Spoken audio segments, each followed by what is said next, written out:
The 2026 World Cup is a chaotic systems engineering problem that shatters the organizational blueprint used for the last quarter century. Since 1998, the tournament relied on a specific, symmetrical mathematical formula. This chart shows the logic of the legacy system: 32 teams divided into 8 groups of 4, resulting in a 64-match tournament. This structure meant only the top 2 teams from each group advanced, keeping the path to the finals linear and the stakes easy to understand. Fans and players favored this 32-team format because it functioned as a high-intensity, one-month sprint with no mathematical dead ends. But in 2026, the roster expands to 48 teams, introducing 16 additional nations to the competition. This creates a structural problem. A standard knockout bracket requires a starting pool that is a power of 2, like 16 or 32, to function properly. As this diagram illustrates, 48 teams cannot be plugged into a standard bracket without the entire knockout system failing at the very first stage.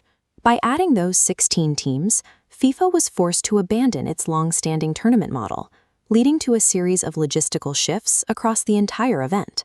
First, the sheer volume of 48 teams exceeds the capacity of a single host nation. One country simply cannot provide enough stadiums and hotels to support the expanded continent, beginning with the massive infrastructure of Mexico. The footprint then reaches north into Canada to distribute the match load and housing requirements. Most of the 104 matches will be anchored in the United States, utilizing its existing stadium network. While 3 hosts solve the capacity problem, they create a massive geographic logistical load for teams traveling between matches. To work, 48 teams are sorted into 12 groups. Advancing the top 2 leaves 24 squads, which cannot form a knockout bracket. The best third-place rule rescues this by selecting 8 additional teams, completing a 32-team bracket. This means surviving the group stage is no longer a simple head-to-head race. Teams must now mathematically outperform others, playing in entirely different groups.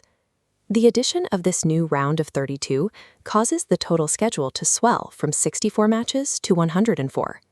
To accommodate that volume, the tournament window is stretched to nearly 39 days. Look at the 2022 tournament in Qatar. The matches were localized and the schedule was tight. 2026 is the opposite. Teams may now play a match in the Canadian autumn, fly 3,000 miles into the Mexican heat, and cross 3 time zones for the knockout round. This erratic travel schedule places players under heavy physical strain, increasing the likelihood of fatigue and muscle injury. For the fans, this expansion brings more nations into the fold and creates a massive global festival atmosphere.